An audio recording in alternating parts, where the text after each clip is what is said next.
സമുദ്രത്തിൽ ഒറ്റപ്പെട്ട് കിടക്കുന്ന ഒരു ബോട്ട്. ആ ബോട്ടിലേക്ക് അറിയാതെ ചെന്നുപെടുന്ന നമ്മുടെ നായകൻ. എന്നാൽ പിന്നീട് ഈ ബോട്ട് നമ്മുടെ നായകനെ എങ്ങോട്ടും വിടുന്നില്ല. ആ ബോട്ട് നായകനെ കൊല്ലാനും ശ്രമിക്കുന്നു. ആത്മാവുള്ള ബോട്ടെന്നോ അല്ലെങ്കിൽ പ്രേതബാധ ഉള്ള ബോട്ടെന്നോ എന്നും നമുക്ക് പറയാം. ഈ ബോട്ടിൽ നിന്ന് നമ്മുടെ നായകൻ എങ്ങനെ രക്ഷപ്പെടും, രക്ഷപ്പെട്ടോ ഇല്ലയോ എന്നീ കഥകൾ പറയുന്ന 2018 ബ്രിട്ടീഷ് മിസ്റ്ററി ത്രില്ലർ ചിത്രമാണ് ദ ബോട്ട്. ഇനി കൂടുതൽ വലിച്ചു നീട്ടാതെ നമുക്ക് നേരെ കഥയിലേക്ക് കടക്കാം. സിനിമയുടെ തുടക്കത്തിൽ തന്നെ നമ്മുടെ നായകനായ ജോണിനെയാണ് കാണിക്കുന്നത്. ജോൺ തന്റെ ബോട്ടും എടുത്തുകൊണ്ട് മീനെ പിടിക്കാനായി കടലിലേക്ക് പോവുകയാണ്. ജോൺ മിക്ക ദിവസങ്ങളിലും മീനെ പിടിക്കാനായി കടലിലേക്ക് പോവാറുള്ളതാണ്. പക്ഷെ ഇന്ന് എന്തുകൊണ്ടെന്നറിയില്ല, കടലിലേക്ക് പോകുന്ന സമയത്ത് കുറെ ദൂരം സഞ്ചരിക്കുമ്പോൾ അവിടെ അന്തരീക്ഷമൊക്കെ ഒരുപാട് മഞ്ഞ് മൂടി പെട്ടുകിടക്കുകയായിരുന്നു. ഈ മഞ്ഞ് മൂടി കിടക്കുന്നത് കൊണ്ട് തന്നെ അവന് മുൻപോട്ടുള്ള ഒരു കാര്യങ്ങളും കാണാൻ സാധിക്കുന്നുണ്ടായിരുന്നില്ല.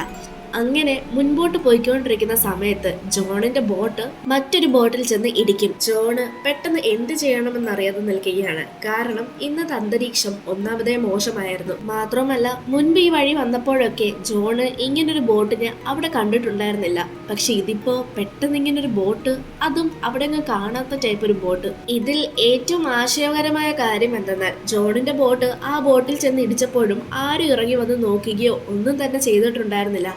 അതുകൊണ്ട് ജോണ് അതിൽ ആരേലും ഉണ്ടോ എന്ന് വിളിക്കും. ആരുമില്ലെന്ന് മനസ്സിലാക്കിയ ജോണ് ആ ബോട്ടിനുള്ളിലേക്ക് കയറിപ്പോകും. ബോട്ടിനുള്ളിൽ കയറുമ്പോൾ അതിനകത്ത് ഭക്ഷണ സാധനങ്ങളും പ്ലേറ്റും ആരൊക്കെ യൂസ് ചെയ്തതും യൂസ് ചെയ്യാത്തതും ഒക്കെ ഉണ്ടായിരുന്നു. പക്ഷെ ഇതൊക്കെ ഉണ്ടായിട്ട് പോലും അവിടങ്ങും ആരുമില്ലെന്നുള്ളതാണ് മറ്റൊരു ആശങ്കപ്പെടുത്തുന്ന കാര്യം. ജോണ് അവിടെ നിന്ന് റേഡിയോ ഉപയോഗിച്ച് ആരെങ്കിലുമായി കണക്ട് ചെയ്യാനായിട്ട് നോക്കും. പക്ഷെ അതില് സിഗ്നൽ കിട്ടാത്തത് കൊണ്ട് തന്നെ ആരുമായി കണക്ട് ചെയ്യാൻ പറ്റുന്നുണ്ടായിരുന്നില്ല. അവിടെ നിൽക്കുന്നത് അത്ര പന്തിയുള്ള കാര്യമല്ലെന്നും മാത്രവുമല്ല ഇനി ഈ ബോട്ടിന്റെ പുറകിൽ എന്തെങ്കിലും രഹസ്യമോ വല്ല ഉണ്ടെന്ന് കരുതിയിട്ട് ജോണ് തിരികെ തന്റെ ബോട്ടിലേക്ക് പോകാമെന്ന് വിചാരിക്കും. അങ്ങനെ ജോണ് ആ ബോട്ടിൽ നിന്ന് ഇറങ്ങി തന്റെ ബോട്ടിന്റെ അടുത്തേക്ക് പോകുമ്പോൾ അവിടെ തന്റെ ബോട്ട് കാണാനില്ല. ഷെടാ, ഇതിപ്പോ എവിടെയാണ് പോയത് എന്ന് കരുതി ജോണ് ആ നിൽക്കുന്ന ബോട്ടിന് ചുറ്റും നോക്കും. അവിടെ എങ്ങും ജോണിന്റെ ബോട്ട് കാണാനുണ്ടായിരുന്നില്ല. എന്നാൽ ഇതിപ്പോ എവിടെ പോയെന്ന് ജോണിനും അറിയില്ല. ഇനി എന്ത് ചെയ്യണമെന്നും ജോണിന് അറിയില്ല. ആകെ ഇപ്പോ പെട്ടൊരവസ്ഥയാണ്. ജോണ് ഇനി എന്ത് ചെയ്യുമെന്ന് ആലോചിച്ച് നിൽക്കുമ്പോഴാണ് ബോട്ടിന്റെ അടിയിലത്തെ ഫ്ലോറിൽ നിന്ന് എന്തോ ഒരു സൗണ്ട് കേൾക്കുന്നത്. എന്താണെന്ന് പോയി നോക്കുമ്പോൾ അത് അവിടെ ഉണ്ടായിരുന്ന ഒരു ഡോറ് കംപ്ലൈന്റ് ആണ്. അതിൽ നിന്നാണ് ആ സൗണ്ട് വന്നുകൊണ്ടിരുന്നത്.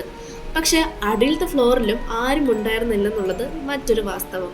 കുറെ നേരം കഴിയുമ്പോൾ അവിടെ ഉണ്ടായിരുന്ന മഞ്ഞെല്ലാം മാറി കാലാവസ്ഥ പഴയതുപോലെ ആകും. ജോണ് ഈ ബോട്ട് സ്റ്റാർട്ട് ചെയ്യാനായിട്ട് നോക്കും. പക്ഷെ ബോട്ട് കംപ്ലീറ്റ്ലി കേടായതുകൊണ്ട് തന്നെ അത് സ്റ്റാർട്ടാക്കാൻ പറ്റുന്നുണ്ടായിരുന്നില്ല. ബോട്ട് സ്റ്റാർട്ടാക്കിയിട്ട് വീട്ടിലേക്ക് പോവുക എന്നുള്ളത് നടക്കുന്ന കാര്യമായിരുന്നില്ല. അതുകൊണ്ട് അവൻ മാപ്പ് എടുത്ത് പോകേണ്ട വഴിയെല്ലാം മാർക്ക് ചെയ്യും. അതിനുശേഷം ബോട്ടിലുള്ള വിൻഡ് എനർജി ഉപയോഗിച്ചിട്ട് ആ ദിശയിലേക്ക് പോകാനായിട്ട് ശ്രമിക്കും. എന്നാൽ ആ പരിശ്രമം അധികം നേരം നിലനിൽക്കില്ല. ഒരു പോയിന്റിൽ എത്തുമ്പോൾ വിൻഡ് എനർജി വർക്ക് ചെയ്യാതെയാകും. ജോൺ ഇപ്പോൾ ആകെ നിരാശയിലാണ്. അവൻ എന്ത് ചെയ്യണമെന്നറിയില്ല. വിൻഡ് എനർജിയും വർക്ക് ചെയ്യാതെയായി. ഇനി ആകെ ചെയ്യാൻ പറ്റുന്ന ഒരു കാര്യം എന്തെന്നാൽ ആ ഒരു ബോട്ട് നന്നാക്കിയെടുക്കുക. അങ്ങനെ ജോണ് ആ ബോട്ട് നന്നാക്കാൻ തുടങ്ങും. കുറെ നേരത്തെ പരിശ്രമങ്ങൾക്ക് ശേഷം അവസാനം അവൻ ബോട്ട് റെഡിയാക്കും. ബോട്ട് റെഡിയായ സന്തോഷത്തിൽ അവൻ ബോട്ട് നേരെ തന്റെ വീട്ടിലേക്ക് പോകുന്ന വഴിയിലേക്ക് തിരിക്കും. ഈ സമയത്താണ് ജോണിന് പെട്ടെന്ന് യൂറിൻ പാസ് ചെയ്യണമെന്നുള്ളൊരു തോന്നൽ വരുന്നത്. അങ്ങനെ അവൻ ടോയ്ലറ്റിൽ പോകാതെ നേരെ കടലിലേക്ക് യൂറിൻ ചെയ്യാൻ ശ്രമിക്കും. പക്ഷെ ഈ സമയത്ത് പെട്ടെന്ന് അവൻ വെള്ളത്തിലേക്ക് വീഴുകയാണ്. സത്യം പറഞ്ഞ ആ ബോട്ടാണ് അവനെ തള്ളിവിട്ടത്. എന്നാൽ ഈ കാര്യം അവൻ ഇതുവരെ മനസ്സിലായിട്ടില്ല. പിന്നീട് ജോണ് എങ്ങനെയൊക്കെ അവിടെ നിന്ന് എഴുന്നേറ്റ് ആ ബോട്ടിലുണ്ടായിരുന്ന ടോയ്ലറ്റിലേക്ക് പോകും. എന്നാൽ ടോയ്ലറ്റിനുള്ളിൽ കയറിയ ശേഷം ആ ബോട്ടിന്റെ ഡോറ് തന്നെത്താനെ അടയുന്നതാണ് നമ്മളെ കാണിക്കുന്നത്. ഈ ഒരു അവസരത്തിൽ വെച്ച് ജോണിനും മനസ്സിലാകും ഈ ബോട്ടിന് എന്തൊക്കെയോ കുഴപ്പങ്ങളുണ്ടെന്നുള്ള കാര്യം. അങ്ങനെ ജോണ് വാഷ്റൂമിന്റെ ഡോറ് തുറക്കാനായിട്ട് നോക്കുകയാണ്. പക്ഷെ എത്ര ശ്രമിച്ചിട്ടും അത് തുറക്കാൻ സാധിക്കുന്നുണ്ടായിരുന്നില്ല. കാരണം അത് ലോക്കായിരിക്കുകയാണല്ലോ. ജോൺ ഇപ്പോ വാഷ്റൂമിൽ ലോക്കായി കിടക്കുകയാണല്ലോ. അതിന്റെ അർത്ഥം ആ ബോട്ടിന് വേറെ ആർക്കും ഓടിക്കാൻ കഴിയില്ല. കാരണം ആ ബോട്ടിനുള്ളിൽ വേറെ ആരും ഇല്ലല്ലോ. പക്ഷേ ജോണിന് വാഷ്റൂമിൽ ഇരുന്നുകൊണ്ട് തന്നെ ബോട്ട് വേറെ ആരോ ഓടിക്കുന്നത് പോലെ തോന്നും.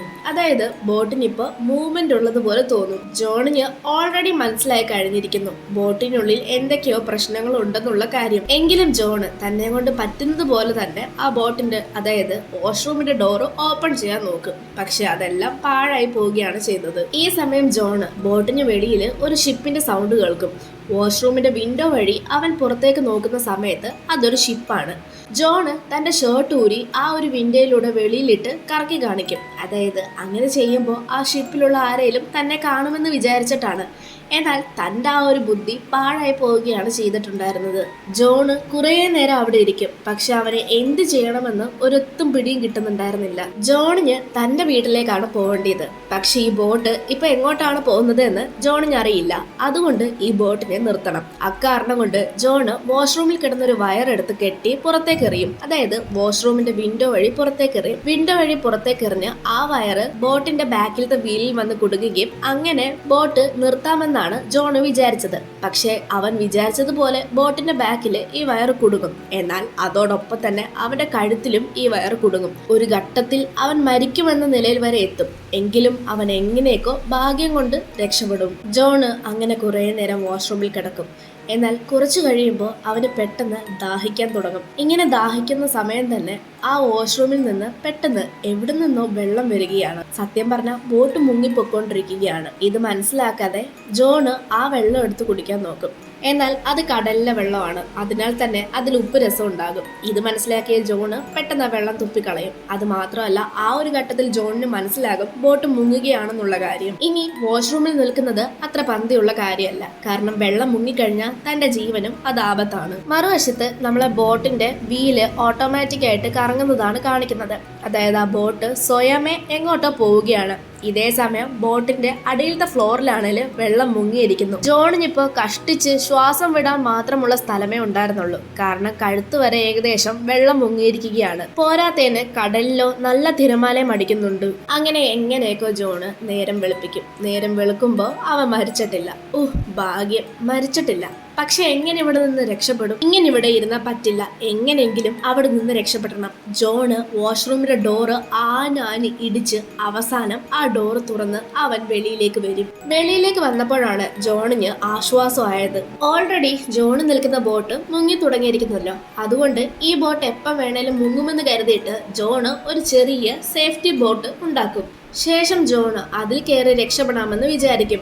എന്നാൽ ജോൺ ഇങ്ങനെ രക്ഷപ്പെടാൻ ശ്രമിക്കുമ്പോൾ പെട്ടെന്ന് ഈ ബോട്ട് പഴയതുപോലെ ആകും. അതായത് അത് വെള്ളത്തിൽ മുങ്ങിപ്പോവാത്ത രീതിയിൽ തന്നെ നിൽക്കും. അതിന്റെ ഗ്രൗണ്ട് ഫ്ലോർ ഒക്കെ ഇപ്പൊ ഏകദേശം ഫ്ലോട്ടിംഗ് രീതിയിൽ വന്ന് നിൽക്കുകയാണ്.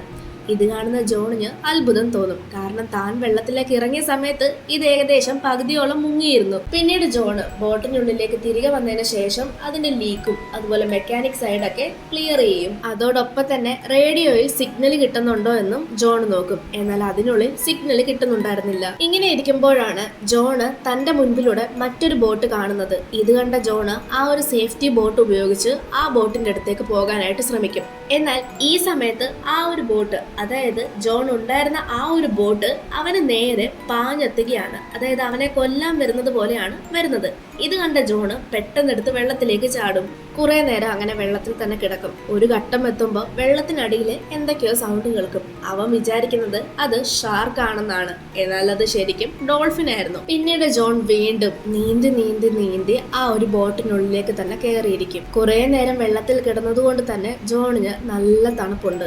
അങ്ങനെ ജോണ് അടിയിലത്തെ ഫ്ലോറിൽ പോയി കട്ടിലിൽ പുതച്ചു മൂടി കിടന്നുറങ്ങും. രാവിലെ ആകുമ്പോൾ അവന്റെ മുഖത്തേക്ക് വെട്ടം അടിക്കും. വെട്ടം കണ്ടാണ് അവൻ എഴുന്നേൽക്കുന്നത്. ഈ പ്രാവശ്യം ഗ്രൗണ്ട് ഫ്ലോറിന്റെ ഡോറ് ലോക്ക് ആയിരിക്കുകയാണ്. അത് കാരണം അവന് പുറത്തേക്ക് വരാനും സാധിക്കുന്നുണ്ടായിരുന്നില്ല. ബോട്ട് സ്വയമേ എങ്ങോട്ടോ പോകുന്നുണ്ടെന്നുള്ള കാര്യം ജോണിന് മനസ്സിലായിരുന്നു. പക്ഷെ അത് എങ്ങോട്ടാണെന്ന് ജോണിന് അറിയില്ലല്ലോ. അതുകൊണ്ട് ജോണ് ബോട്ടിന്റെ വിൻഡോ ഒക്കെ തല്ലിപ്പൊളിച്ച് വെളിയിലേക്ക് ഇറങ്ങാമെന്ന് വിചാരിക്കും. പക്ഷെ ആ ഒരു ശ്രമമൊക്കെ പാഴായി പോവുകയാണ് ചെയ്തിട്ടുണ്ടായിരുന്നത്. എന്നാൽ ഒരു ഘട്ടം എത്തുമ്പോൾ ആ ഒരു ബോട്ടിലുണ്ടായിരുന്ന ഡോറെല്ലാം തന്നെ ഓപ്പൺ ആകും. അത് കാരണം ജോണിന് വെളിയിലേക്ക് വരാനും സാധിക്കും. അങ്ങനെ ജോണ് പുറത്തേക്ക് വരും. അതായത് ബോട്ടിന്റെ മുകളിലത്തെ ഫ്ലോറിലേക്ക് വരും. ജോൺ ഇപ്പോൾ എത്തിപ്പെട്ടിരിക്കുന്നത് തന്റെ ദ്വീപിലേക്കാണ്. ജോൺ ഇപ്പോൾ എത്തി നിൽക്കുന്നത് തൻ്റെ ദ്വീപിലേക്കാണ്. അതായത് താൻ താമസിക്കുന്ന ദ്വീപിലാണ് ആ ഒരു ബോട്ട് തന്നെ കൊണ്ട് വിട്ടത്. ഇതേ സമയം തന്നെ ആ ഒരു ദ്വീപിന്റെ സൈഡിലായിട്ട് മാറി തൻ്റെ ബോട്ടും ജോണ് കാണും. ശരിക്കും പറഞ്ഞാൽ ഈ ബോട്ടിനുള്ളിൽ ആരൊക്കെ കയറിയാലും അവരെയൊക്കെ ആ ബോട്ട് കൊല്ലാറാണ് പതിവ്. എന്നാൽ ഈ ബോട്ട് ജോണിനെ ഒന്നും ചെയ്യാത്തതിന് കാരണം എന്തെന്നാൽ ജോണിനെ ഒന്നും ചെയ്യാത്തതിന് കാരണം എന്തെന്നാൽ ബോട്ടിനെ ജോൺ പല പ്രാവശ്യവും നന്നാക്കാൻ ശ്രമിച്ചു. അതിന്റെ മെക്കാനിക് സൈഡാണെങ്കിലും ലീക്ക് സൈഡാണെങ്കിലും ഒക്കെ ആ ഒരു ഒറ്റ കാരണം കൊണ്ടാണ് ബോട്ട് ജോണിനെ മാത്രം വിട്ടയച്ചത്. ജോണിനെ മാത്രമെന്ന് വെച്ചു കഴിഞ്ഞാൽ ആ ബോട്ടിൽ ആരൊക്കെ പോയിട്ടുണ്ടോ അവരൊക്കെ ഇന്ന് വരെ മരിച്ചിട്ടേ ഉള്ളൂ. പക്ഷെ ജോണ് മാത്രമാണ് ഇപ്പോഴും ജീവനോടെ തിരിച്ചു വന്നിട്ടുള്ളത്. എന്തായാലും ബോട്ട് ജോണിനെ അവിടെ കൊണ്ടുവിട്ടതിന് ശേഷം തിരികെ ഒറ്റയ്ക്ക് പോകുന്നതാണ് നമ്മളെ കാണിക്കുന്നത്. ജോണും എന്താണെന്ന് മനസ്സിലാവാതെ ആ ബോട്ടിനെ തന്നെ നോക്കി നിൽക്കുന്നുണ്ട്. ആ ഒരു സീൻ അങ്ങനെ കാണിച്ചുകൊണ്ടാണ് ദ ബോട്ട് എന്ന് പറയുന്ന ഈ ഒരു മൂവി തീരുന്നത്. നിങ്ങൾക്ക് ഈ ഒരു വീഡിയോ ഇഷ്ടമായെന്ന് വിചാരിക്കുന്നു. ഇഷ്ടപ്പെട്ടാൽ അത് തീർച്ചയായിട്ടും കമൻസിലൂടെ അറിയിക്കുക. പിന്നെ മൂവിയെ പറ്റി എന്തെങ്കിലും സംശയങ്ങളോ അഭിപ്രായങ്ങളോ ഉണ്ടെങ്കിൽ അതും കമൻറ്റായി രേഖപ്പെടുത്തുക. ഇനി മറ്റൊരു വീഡിയോ ആയിട്ട് നമുക്ക് വീണ്ടും കാണാം.